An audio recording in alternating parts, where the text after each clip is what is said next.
Hi, it's Lauren. Welcome back to my craft room. Today is another bulk card video for the latest sheetload of cards from Call Me Crafty Al.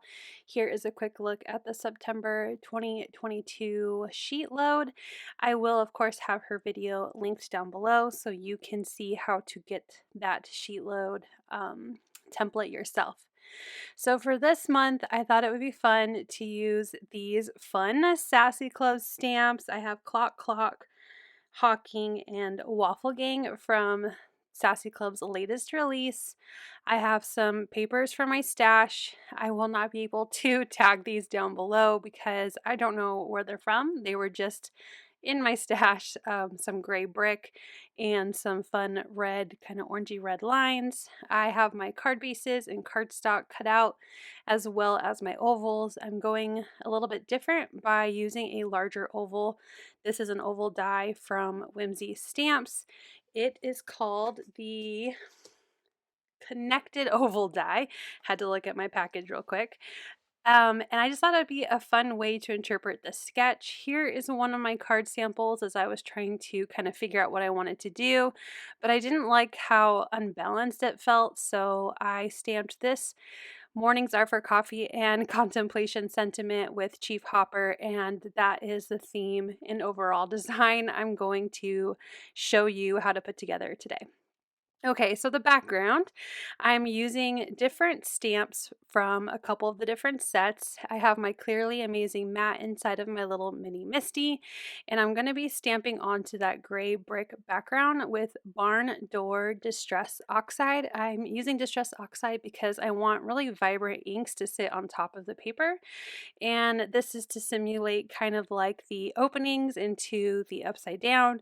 And a lot of this background will be covered, so I'm just stamping on the top and bottom of that brick cardstock. And then I'm going to grab my black soot Distress Oxide and one of my dome foam blenders, and I'm going to just add some black soot to all four sides of this background piece of cardstock. And again, I think this is possibly a Stampin' Up! Halloween pattern paper set, but again, I don't know where it came from. And then I'm going to also do all four sides of this kind of orangey red lined piece of pattern paper. I believe this is an old Amy Tangerine paper from American Crafts, but again, I use a lot of cardstock and pattern paper from my stash for these cards, so I don't always know what I'm using. It's just a way for me to show you a layout that I am using based on the sketch, and then just using up my stash. When I do cards in bulk, my main goal is to use up some of my pattern paper. So I have that same barn door ink on a piece of acetate. I sprayed some water on it and used a fine brush to splatter on some of that oxide ink. And then I have this black silk from Spellbinders, and I splattered on that as well. So while those are drying, I'm going to grab that barn door again and another dome foamed blender, and I'm just going to add some ink to the center of this oval. I used a lot of scrap paper for this card, so this white cardstock isn't exactly the best cardstock for blending, as you could see, but it's going to be hidden behind my image, so I'm not too worried about it looking perfect. I just wanted to add kind of a red glow. So I was getting ready to assemble everything, and I realized that I forgot to stamp my sentiment. So I'm going to go ahead and grab my mini Misty again, along with the sentiment from the Hawken stamp set. And I'm going to stamp it as low as I can on the center of this piece of cardstock. I want to make sure I have plenty of room for my image. I noticed that I stamped it a little high when I was putting together my sample, so I'm adjusting that to be a little lower on my pattern paper. And I used VersaFine and Onyx Black because I know I'll get a really great impression the first time I use it. So now that all of my stamping is done for my sentiment, I can move on to assembling the card. I'm going to get everything put together except for my image. So I'm again following the sheet load instructions. So I am putting on my red dash pattern paper with my sentiment onto that black piece of cardstock. And then this piece will go to my brick background. Again, I'm following the sketch on the placement, but I leave, I don't know, maybe like half an inch on the top, probably a little less. And that will be what I will glue to my card base. This is a tiny little card base. It will be more of a mini slimline as I add the ovals. I've never done a card like this, so I was really excited to see something different for the sheet load this month. And I know this really isn't like a birthday card like I normally do, but I thought these would be perfect to put a little, like Starbucks gift card inside, or whatever your favorite coffee shop is, because of the sentiment that mornings are for coffee, and contemplation is one of the best lines, I think, from the first season of the show. So it does measure 6 1/4. So I am using my grid mat to make sure that my oval will not be taller than 6 1/4, and that I do a good, decent job at making sure I don't have my connected oval go out past the width of my card base as well. And then I added a little bit of glue to just the bottom half of that connected oval, as well as my white oval. And there's one little spot where they overlap on the top, so I added a little bit of glue just to give more stability to that larger oval die cut. I use my blacks pops of color to add 3 little dots to the bottom, kind of not quite the bottom, but towards the right of the card, again following the sketch. And I tapped on the inside of the card to dome those little pops of color dots out. So now I'm ready to work on my image. I'm using alcohol marker friendly white cardstock and my Sassy Club Onyx black ink to stamp my sentiment, and I'm just going to jump through my coloring here. I'm using my MBs to color in his hat and his uniform. So I have MB4 and MB3 for the hat, MB2 and MB1 for the uniform.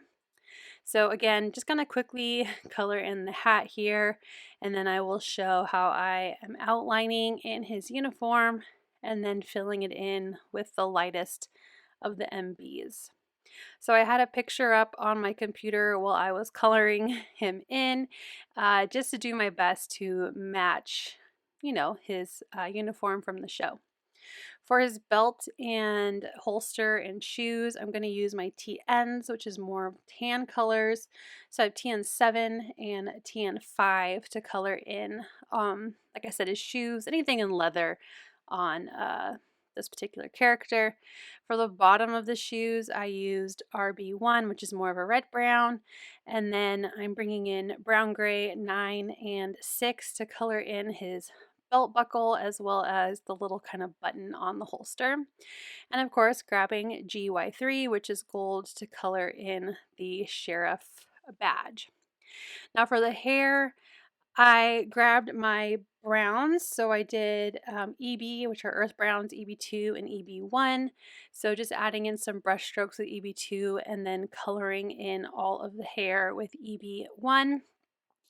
And then for the skin tone, I'm using a variety of colors. I'm still really trying to work on how to make good skin tones. I think I need to make a coloring guide for myself, because every time I color in a skin tone, I don't remember what I use. So I'm using my FSs, which are kind of fleshy tones. And then I also have my pale tan TN1, but it is a very yellow color. So using those FSs to kind of peach his skin up a bit. And it turns out pretty good. I'm pretty happy with it. But I do need to make some skin tone coloring guides for myself. So I went ahead and fussy cut my little sheriff out, and then I'm grabbing a white gel pen that works. This one that's apparently not doing so great.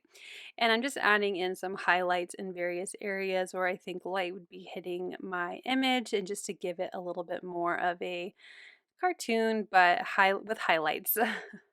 So now that my cutie little patootie sheriff here is all colored in, I'm going to use some foam adhesive to pop him up onto my card. So I'm just adding plenty of foam adhesive, making sure it'll be nice and stable. and then I'm going to pull off all of the release paper, and my card should be pretty dry and ready to go now. So I'm going to center him to the card and have his hat perfectly in that oval, and then not too far down to where obviously I block my sentiment. So I think he fits really nicely, and I really like how this fun fold mini Slimline has turned out. It's one of my favorite shows and a favorite character, so this was so much fun to do. Thank you so much for watching. I hope you'll click like, and if you're new here, I hope you'll subscribe and come back. As always, you can find everything I use down below in the description box. Thank you and have a wonderful day. Bye!